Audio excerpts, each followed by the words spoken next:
Hello everyone. Welcome to this info space, Nigerians informing Nigerians, where we share verified information on the state of affairs, happenings and events in Nigeria. To all our viewers yet to subscribe, please click the subscription button below and turn on the notification bells so you don't miss out on any info shared on this space. Also feel free to like and share this video on your platforms for other viewers to be informed. So, to the info I have for you. Here is an interview by Dr. Ruben Abati of AriseTv and the NLC President Joe Ajaero. Listen to what the NLC President said regarding the removal of fuel subsidy and outcome of dialogue with the government on this matter. Please feel free to air your views in the comment section as you listen. Thank you very much, sir. Well, very quickly, you must have listened to, Dr. Fawibe, who is an expert, oil and gas expert, more than 50 years experience, a major player in the industry. And he has provided us with a justification of subsidy removal, as government has also done. But NLC, which you lead, Nigeria Labour Congress, is saying it will shut down Nigeria on Wednesday. And government is saying, come to the negotiating table, let us talk. You had a meeting, it yielded nothing. You are supposed to meet again today. What is going on? What is your minimum demand? And are you making any progress in terms of dialogue with government? Thank you very much. I don't think we are making any progress so far because we are still at the same point. We have not gone beyond the point. That's where we are. The issue of alternative and subsidy are things we have discussed over the years, and our position were made clear. But government appears not to be interested in our position, and maybe they want to roll it over us. That's where we are. Okay, but I understand that you were supposed to meet again today. What's the situation with that? And what are the issues? What are your proposals? Well, of what use is today's meeting? By Tuesday night, I held a meeting with the TUC president, with Mr. President and his team. There and then, NNPC said they were going to bring out figures and prices. And on the spot, I told them, if you do that, we'll fight back. There's no basis for you to take that decision before discussion. And they went ahead and did that. We decided to boycott the meeting, but people still prevailed. And we attended the meeting and asked them to return to status quo to enable us discuss freely. And up to now, they have not done that. So what are we going there to do?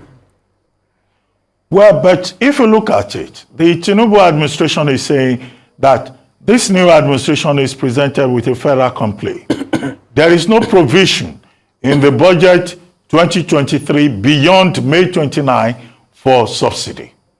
There is a backlog, as NNPCL has pointed out, of about 2.3 trillion. Economists have said Nigeria is broke. We can't afford it. So the Tinubu administration will seem to have no other option to say, we can't pay, we won't pay. Dario 4 once wrote a book with that title. So if there's no money, why is Labour saying? Yeah, what happens is that every government comes into office and they will learn even how to change a napkin.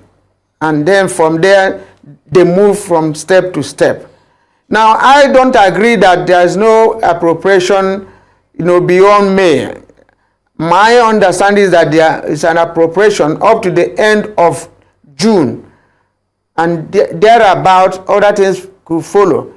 Now, if he's saying that there is, no appropriation for subsidy, then fine and good. We can take it from there, and we have to discuss it. No appropriation for subsidy doesn't mean that the NNPC, a private limited company, will now determine for us the price. if they say they have removed subsidy and it should be subject to market forces, then it shouldn't be for NNPC to dictate prices.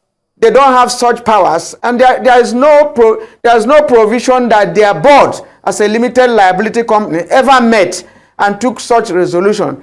Such dictates are not acceptable to the labor movement. I think we know beyond that. Now, he equally needs to tell us the subsidy they have paid, who and who were paid the subsidy, what and what did they use it for. And can we have the names of the people that collected the subsidy and the companies that collected it? And so that we can sit down. We have agreed on some alternatives before now. Why are those alternatives not working? Well, President Ajaero, the NNPCL Group Managing Director is on record as having said that, look, NNPC monopoly is not convenient for them. The government has said they will get the refineries to work.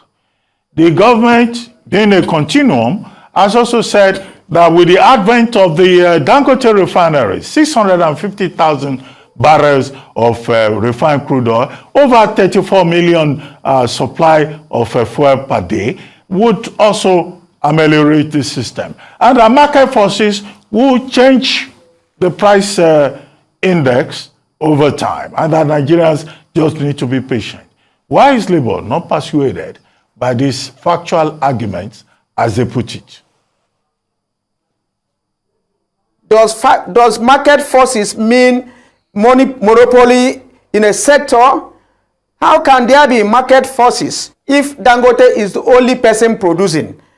Are we not repeating a private sector monopoly, which is even worse than a public sector monopoly, which the NMPs have been maintaining?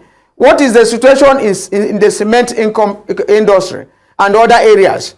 You know, why are the Port Harcourt refinery not working?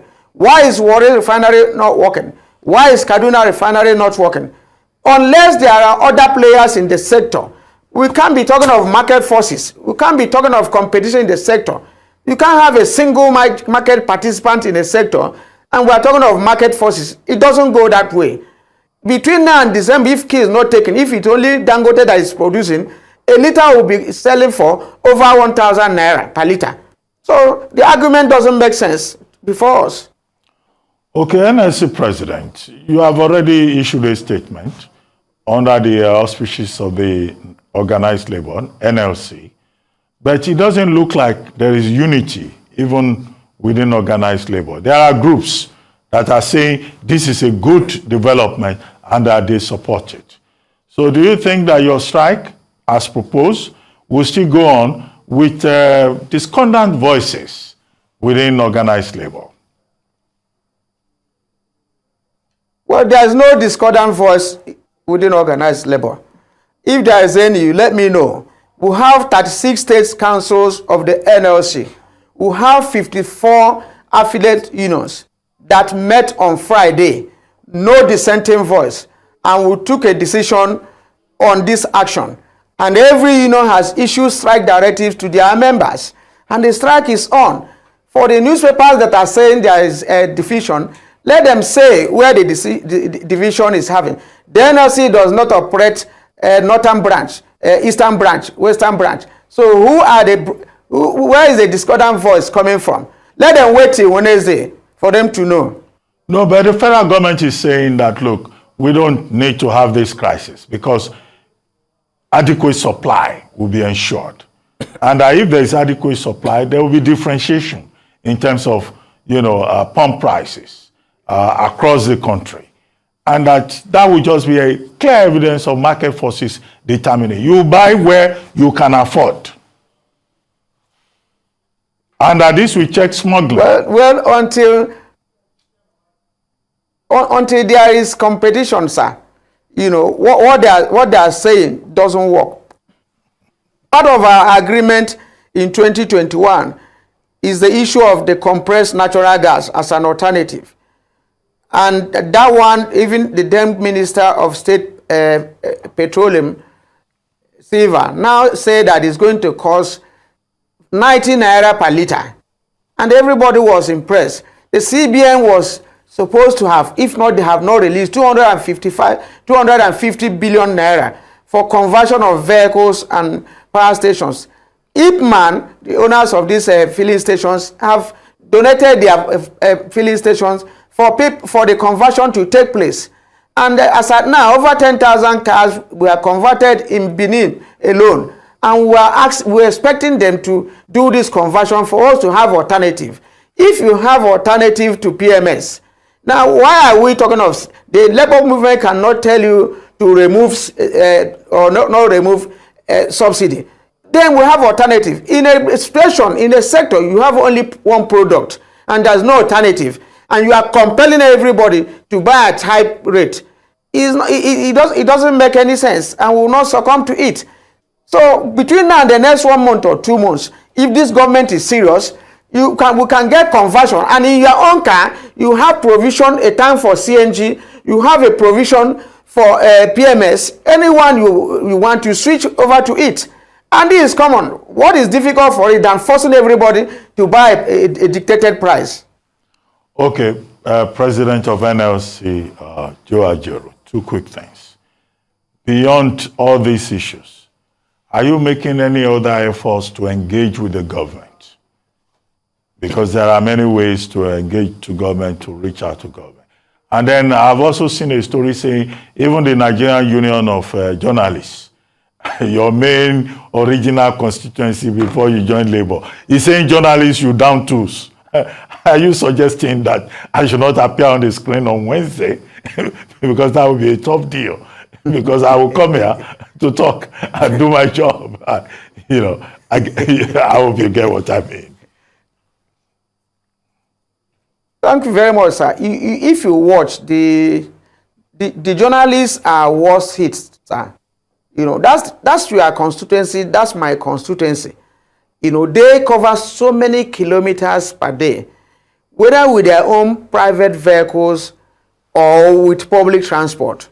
You can hardly fill a tank now with about 40,000, 30,000.